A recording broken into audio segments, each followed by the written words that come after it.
Wyoming Territory, Spring '7. They're not your children. The sheriff's voice cut through the thin mountain air, sharp with accusation, loud enough for the entire settlement to hear.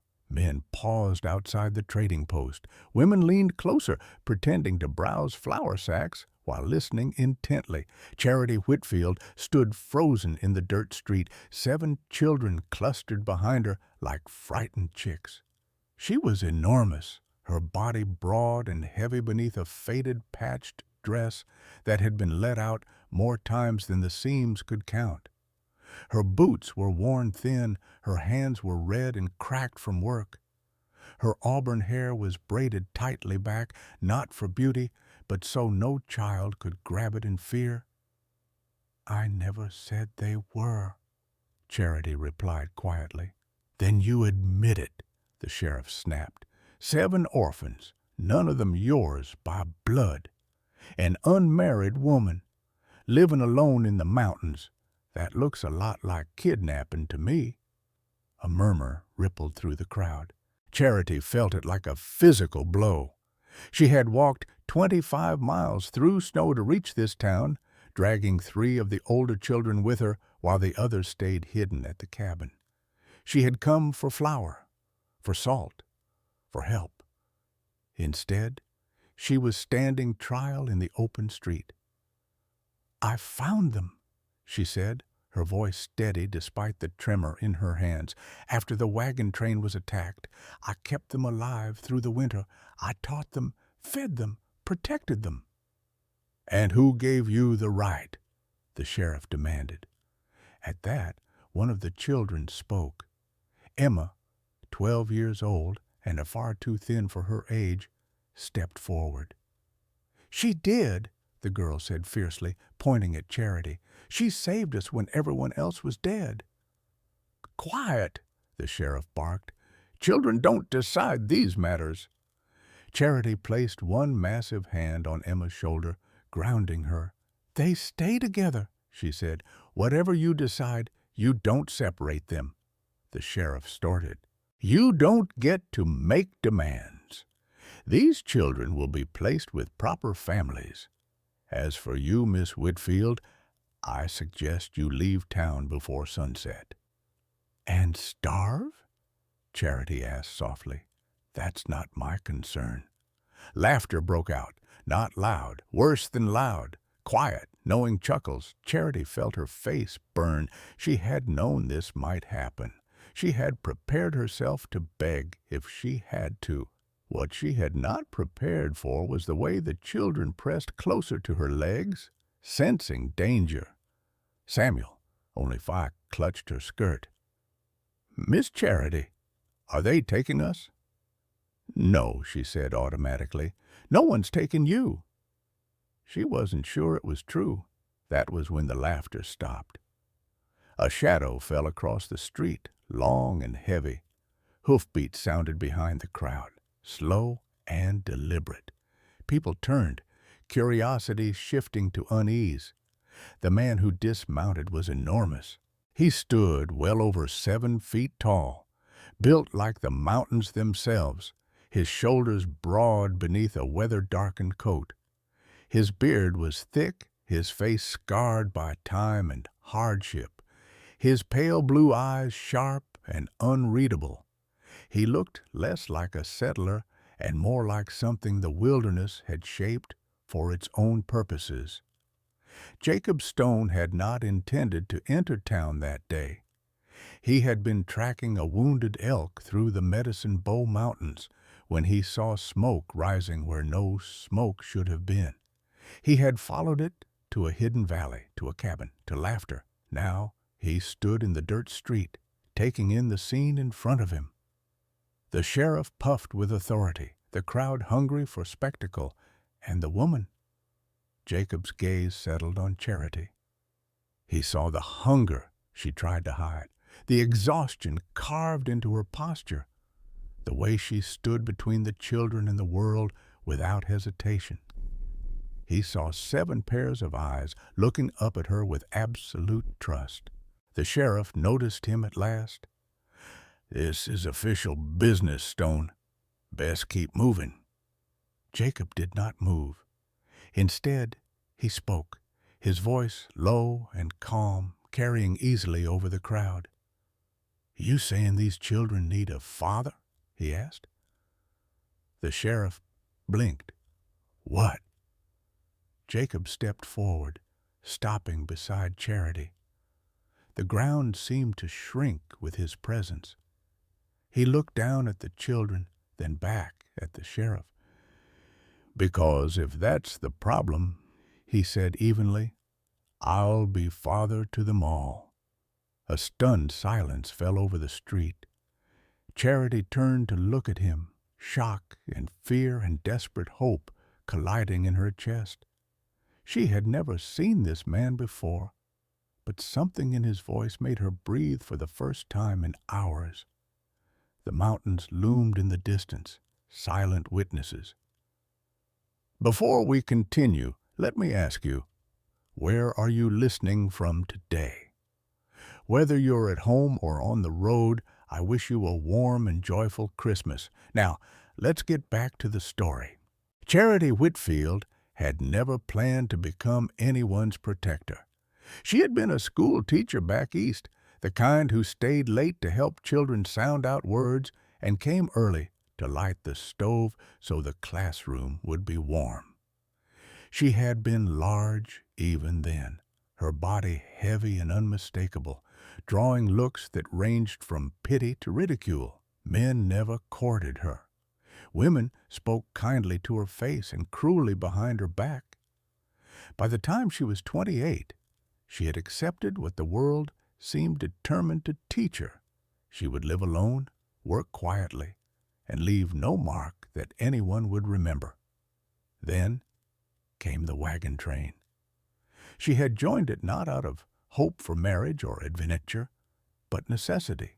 Teaching positions were scarce. The West promised work, anonymity, and perhaps a place where no one knew her history. She had kept to herself during the journey, helping with children when asked, mending clothes, sharing food when families ran short. The night of the attack shattered everything. Outlaws descended without warning, gunfire ripping through the darkness. Charity survived only because her size allowed her to wedge herself into a false-bottom storage wagon. Her body pressed so tightly she could barely breathe.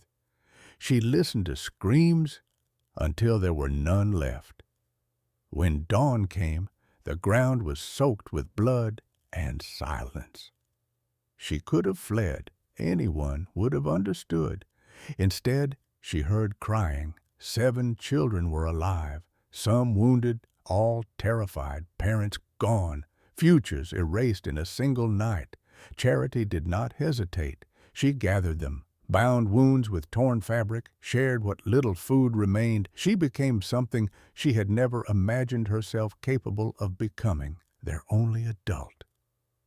They walked for days until they found an abandoned homestead hidden in a valley, barely standing but defensible. Charity repaired the roof, dug a proper fire pit, learned to hunt small game with trembling hands. She rationed food with painful precision. She ate last or not at all. By the time winter set in, she was no longer just surviving for herself.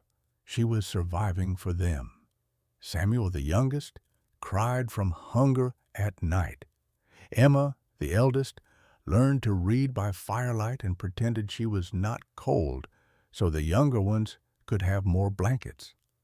Charity taught lessons during the day, chores in the evening, stories at night so fear would not swallow them whole. She told herself this was temporary, that help would come. When it didn't, she made the decision to go to town. The reception had been exactly what she feared. The sheriff saw not a guardian, but a problem. The townsfolk saw not sacrifice, but suspicion. An unmarried, obese woman with children that were not hers fit none of the stories people were comfortable believing. Standing in that dirt street, Charity felt every old wound reopen. She was no longer the teacher, no longer the protector. She was the spectacle, until the mountain man stepped in. Jacob Stone did not look like a hero from a book. He looked dangerous, untamed. His sheer size drew eyes away from her for the first time since she had entered town. Yet he stood beside her, not in front, not behind, beside. Charity noticed small things in that moment, the way he positioned himself slightly toward the children, instinctive, protective, the way his voice did not rise, did not threaten, but somehow carried more authority than the sheriff's bluster ever could. "I'll be father to them all." The words felt unreal. The sheriff coughed, but uncertainty flickered across his face. Jacob Stone was known, not well-liked, but respected. A gossip, a trapper, a man who paid his debts and kept his word, not someone easily dismissed. "You don't get to make that decision," the sheriff snapped. Jacob's pale eyes remained fixed on him. "Then tell me who does. You, the town that won't feed them, the law that left them to freeze?" Tillin's followed. Charity's heart hammered. She did not trust easily. 15 years of being overlooked and judged had taught her caution. Yet, standing there, she felt something shift. Not safety. Not yet. Possibility. The sheriff cleared his throat. "This isn't settled. You take responsibility for them, Stone, and the law will be watching you." Jacob nodded once. "Let it." The crowd slowly dispersed, disappointed that there would be no public punishment today. One by one they lost interest. The danger ebbed, but it did not disappear. Charity turned to Jacob, her voice low. "You didn't have to do that." "Yes," he said simply. "I did." They walked out of the town together. The children clustered between them. Charity watched Jacob from the corner of her eye. He did not speak much. He did not offer reassurance he couldn't guarantee. He asked the children their names. He asked how far they had walked. He listened. At the edge of town, he stopped. "You don't owe me anything," he said. "But I saw your cabin. I saw your supplies. You won't make it another winter." Her jaw tightened. "We'll try." "I know," he said. "That's why I'm offering something better than trying." She looked up at him, really looked, saw the grief etched into his face beneath the beard, saw a man who had lost something so completely that only the mountains could hold him afterward. "What are you offering?" she asked. "A home," Jacob replied. "Food, protection, a chance for those children to grow up without fear." He paused, then added quietly, "And maybe a chance for both of us to stop surviving and start living." Charity thought of the valley, of empty sacks, of children too thin for their years. She also thought of the risk. "I don't give up children," she said. "Ever." Jacob met her gaze. "Neither do I." The wind moved through the grass around them, carrying the scent of snowmelt and pine. Charity felt the weight of decision settle onto her shoulders. For the first time since the massacre, someone had seen her not as a problem, but as a force holding 7 lives together. "Then we talk," she said finally, "and we decide together." Jacob nodded. "Fair enough." The mountains waited. They left town before dawn. Charity, he insisted on it. She did not want curious eyes following them, did not want questions, did not want the children to hear whispers or feel watched. Jacob agreed without argument. He moved through preparations with quiet efficiency, loading supplies onto his pack horse, adjusting straps, checking weather by the color of the eastern sky. The children gathered close to Charity as they set out, boots crunching softly on frost-hardened ground. Samuel held her hand tightly, his small fingers cold despite the wool gloves Jacob had brought. Emma walked at the front beside Jacob, chin lifted, watching him with open curiosity. "Is it far?" she asked. "Far enough," Jacob replied, "but not too far." The trail climbed quickly, leaving the lowlands behind. Pines closed in around them, tall and dark, their branches whispering overhead. Snow still lingered in the shadows, hard and slick, while the sunlit stretches turned to mud beneath their feet. Charity felt every mile in her body. Her weight made steep climbs punishing, her breath coming harder as the path narrowed. She said nothing. She had learned long ago that complaints only invited judgment. Jacob noticed anyway. Without comment, he slowed the pace. He shifted heavier packs onto his own back. When the youngest tired, he lifted them onto the pack horse or onto his shoulders, as if they weighed nothing at all. At midday, he stopped near a stand of trees sheltered from the wind. He built a fire while Charity organized the children, assigning tasks out of habit more than need.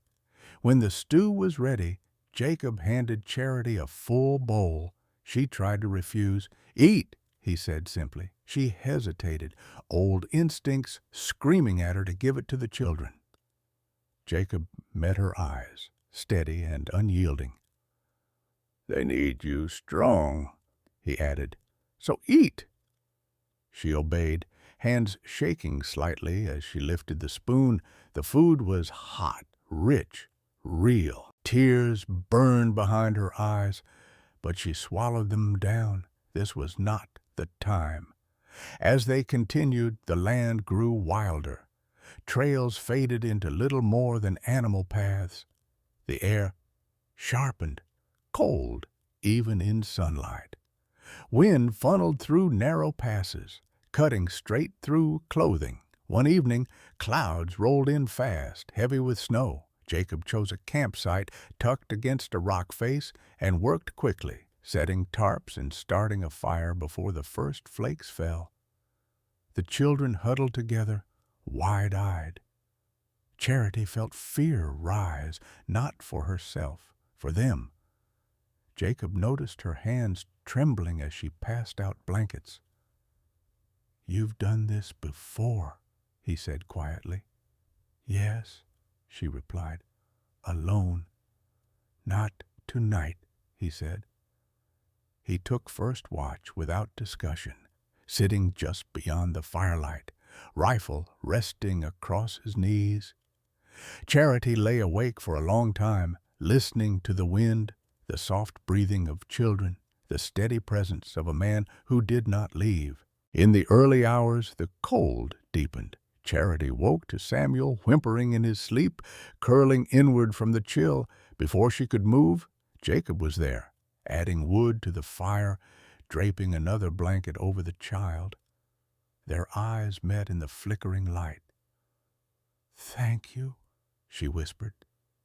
Jacob nodded once and returned to his place, as if this were nothing extraordinary. By the third day, exhaustion pressed in, feet blistered, muscles ached. Charity's breath burned in her chest on the steepest climbs. Once she slipped on ice and went down hard, pain flaring through her hip. Before she could speak, Jacob had her on her feet, his grip firm but careful. "I'm fine," she said quickly, mortified. "I know," he replied, "but lean on me anyway." She did. The moment stayed with her long after they resumed walking. No one had ever offered her strength without reminding her of her weight, her inconvenience. That night, as the sky cleared and stars spilled across the darkness, they reached the ridge overlooking Jacob's valley. Charity stopped short. Below them lay a wide basin ringed by mountains, a ribbon of water cutting through its center, smoke rising from a cabin far sturdier than the one they had left behind. Light glowed warmly from its windows. The children gasped. "Is that really ours?" Samuel asked. Jacob crouched to meet his eye. "If you want it to be." Charity's throat tightened. She could not speak. The sight of it, solid and safe and real, broke something open inside her. As they descended toward the cabin, she felt it then. Not relief alone, not gratitude, hope. The fire inside the cabin burned bright when they arrived.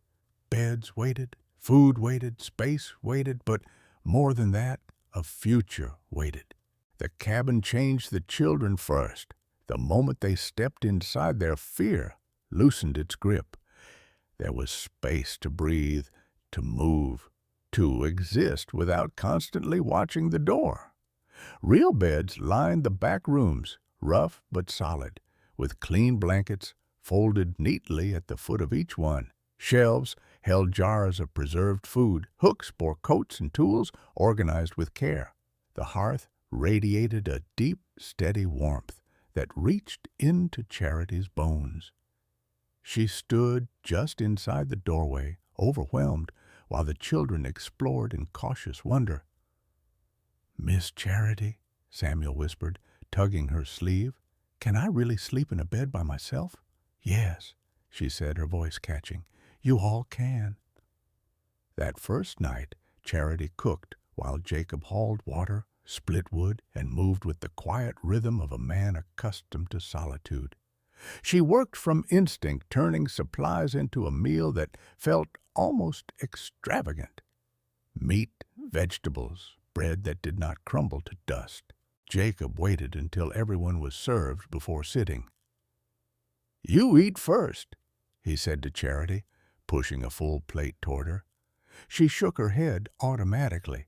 "The children—" "They've eaten," he interrupted, not sharply, just firmly. "Now you." Something in his tone made refusal impossible. She ate slowly, tears slipping down her cheeks unnoticed as warmth spread through her body. Days settled into a rhythm that felt unreal in its steadiness. Jacob rose before dawn, checking traps, hunting, repairing fences that marked the edges of land he had long guarded alone. Charity rose with him, lighting the fire, organizing lessons, assigning chores that gave the children pride instead of fear. The cabin filled with sound, laughter, questions, the scrape of chairs, life. Jacob watched it all from the edges at first. He noticed how Charity never raised her voice, yet command came naturally to her. How the children obeyed not from fear, but trust. How she listened when they spoke, even when she was exhausted. How she sang softly while kneading dough, unaware she was doing it. He began making small adjustments without comment. A second table built along the wall for schoolwork, extra shelves, at a height Charity could reach comfortably. A bench near the hearth where her feet could rest when standing too long tired her back. One evening, he dragged in fresh timber and worked late into the night.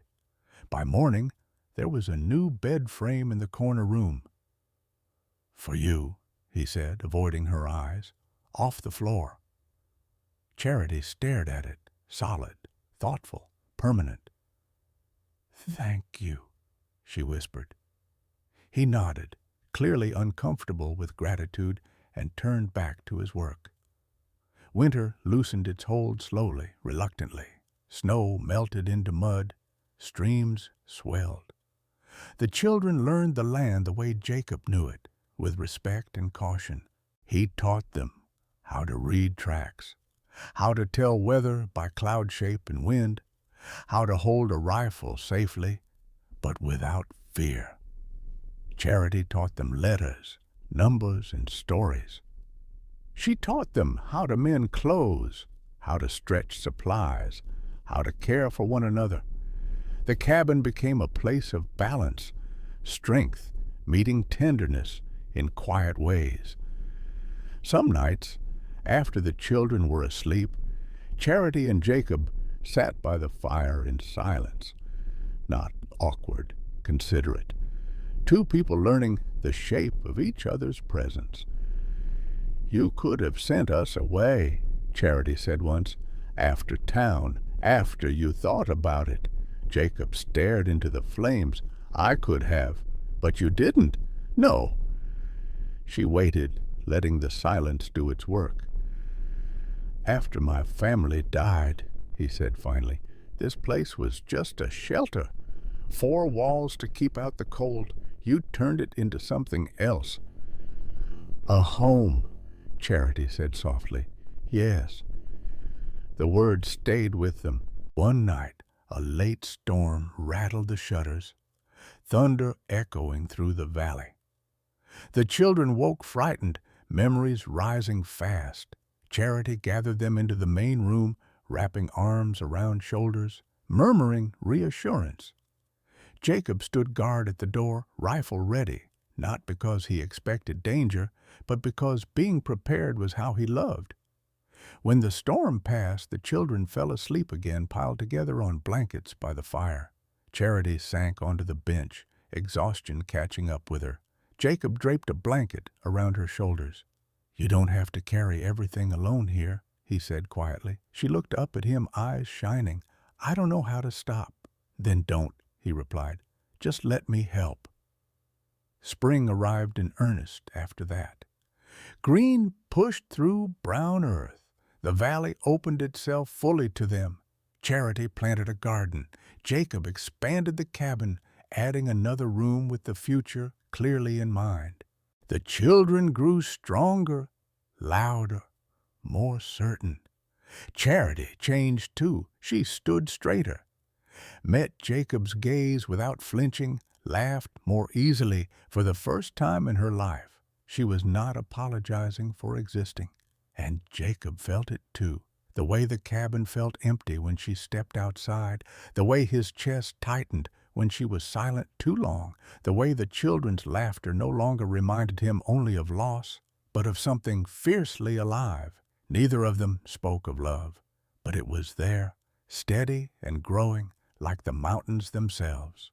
The first sign that peace would not last came on a clear morning when hoofbeats echoed through the valley where no visitors ever came. Charity was hanging laundry near the cabin, the children nearby practicing their letters on slate boards, when Jacob stiffened mid-step. His hand went instinctively to the rifle resting by the door. "Tss," he said quietly. The children obeyed at once. Charity followed, her pulse quickening. She trusted Jacob's instincts.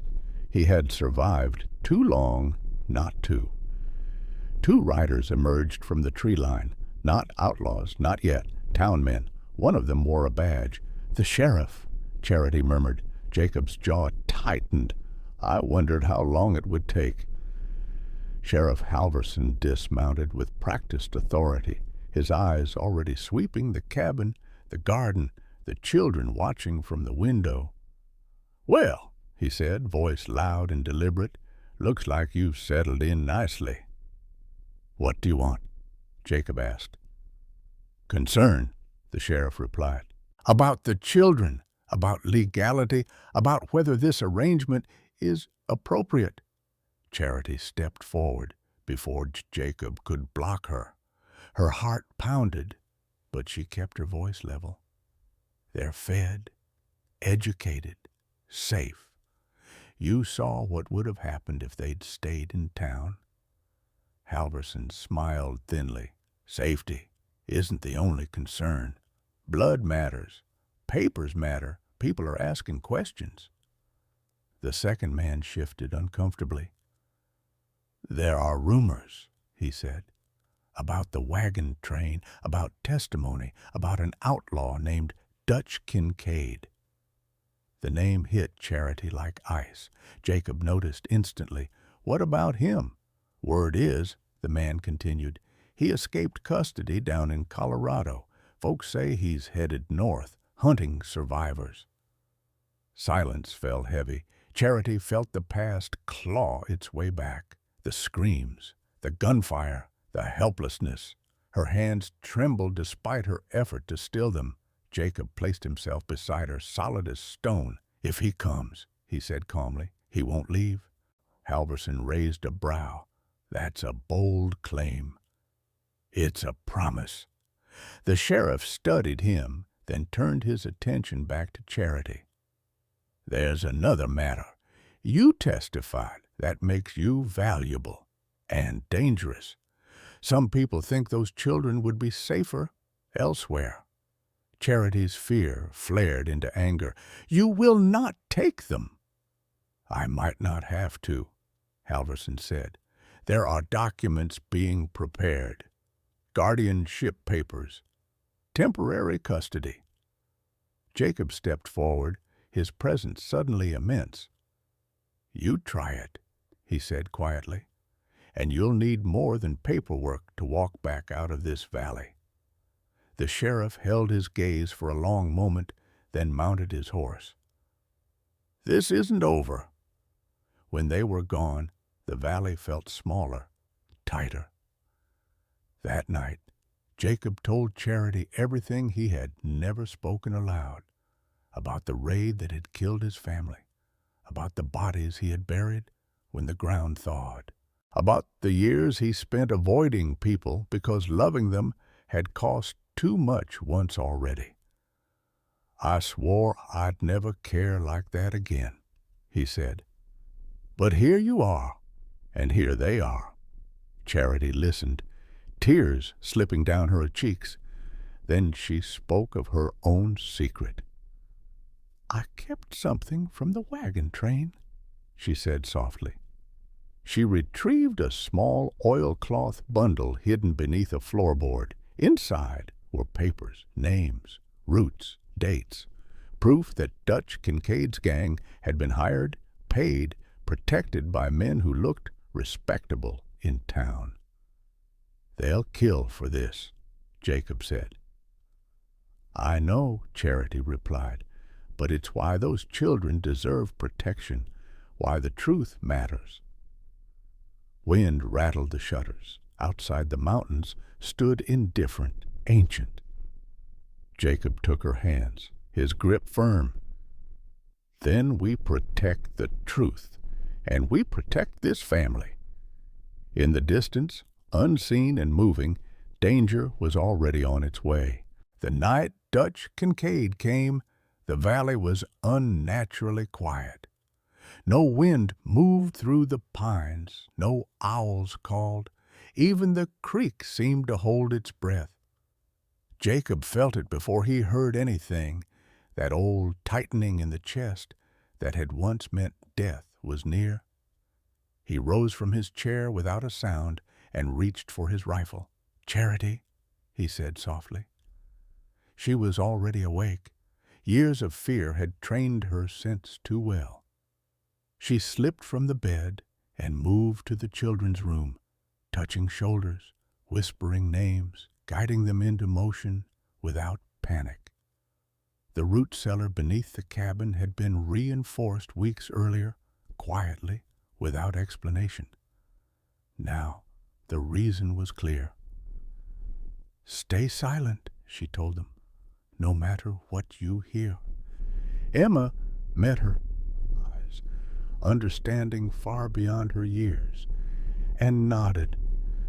Outside, a branch, then another.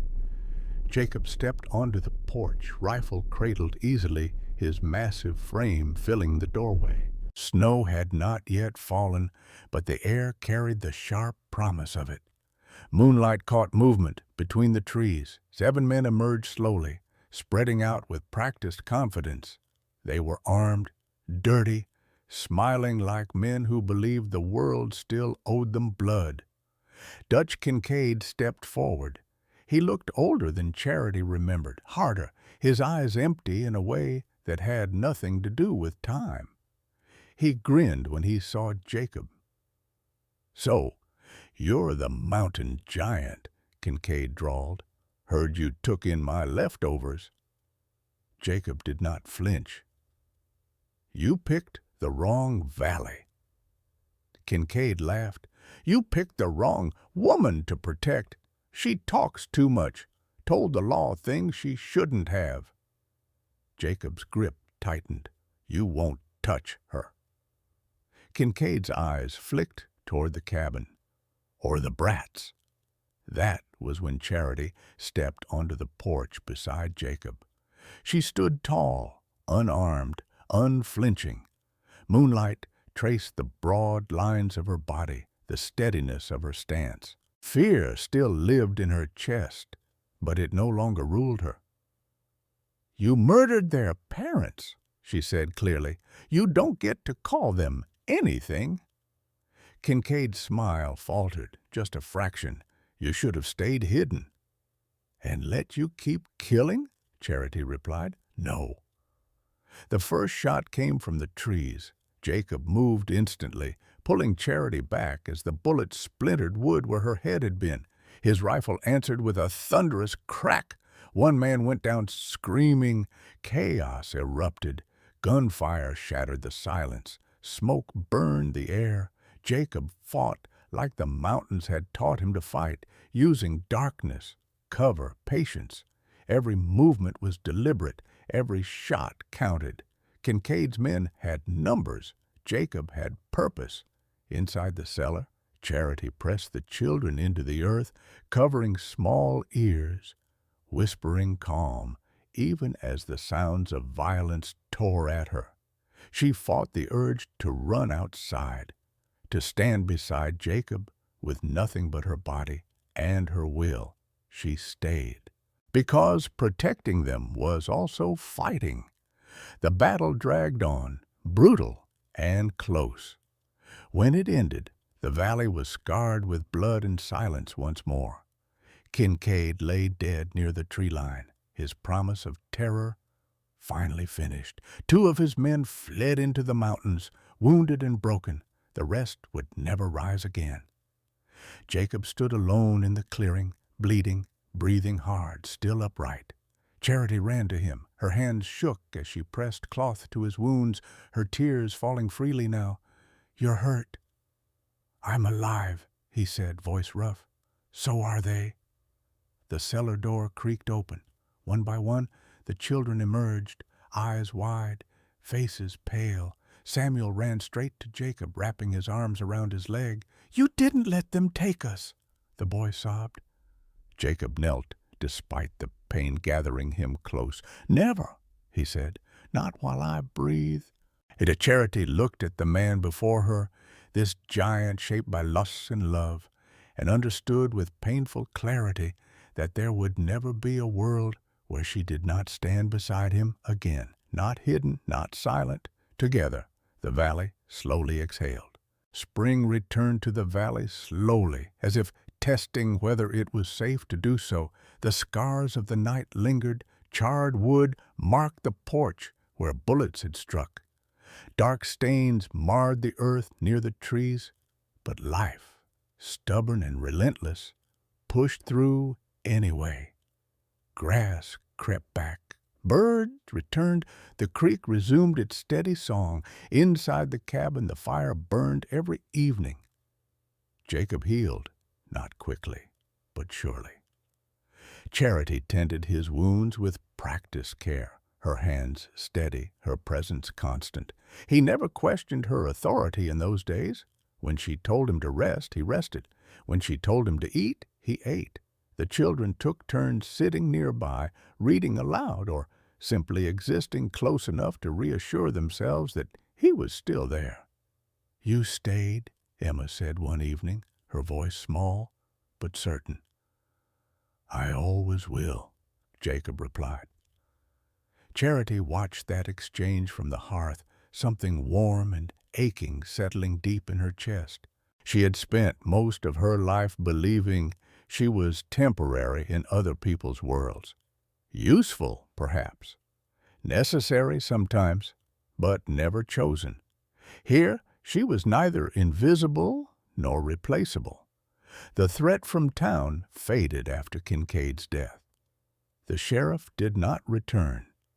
Papers were quietly withdrawn. Questions stopped being asked. The mountains had a way of swallowing trouble when it came too far. One night, after the children were asleep, Jacob and Charity sat side by side on the porch. The sky was clear, stars scattered like embers across the dark. "I can't promise you an easy life," Jacob said, "only an honest one." Charity smiled faintly. "I've never needed easy." He turned to her then, really turned, his expression stripped of defenses. "This doesn't have to be temporary. Not for them. Not for us." Her breath caught. "I know." He hesitated, a rare thing for a man like him. "If you'll have it," he said, "this is your home now." Charity looked at the cabin, at the land, at the children sleeping safely inside, at the man beside her who had stood between her family and the world without hesitation. Tears filled her eyes. "I've never had a home before," she whispered. Jacob's voice was quiet, steady. "Then stay." She reached for his hand, lacing her fingers through his. "I will." They sat like that for a long time, the firelight behind them, the mountains around them, the future unwritten, but no longer frightening. Somewhere in the dark, an owl called. The sound no longer meant danger. It meant night. It meant continuity. It meant tomorrow. Every time I read your comments, I'm reminded that stories like this do not belong to one place or one time. They travel across mountains, oceans, and quiet moments in people's lives. Maybe you're listening late at night. Maybe while working. Maybe while carrying responsibilities no one else sees. If you've ever felt overlooked, judged, or told you were too much to be chosen, this story was written for you.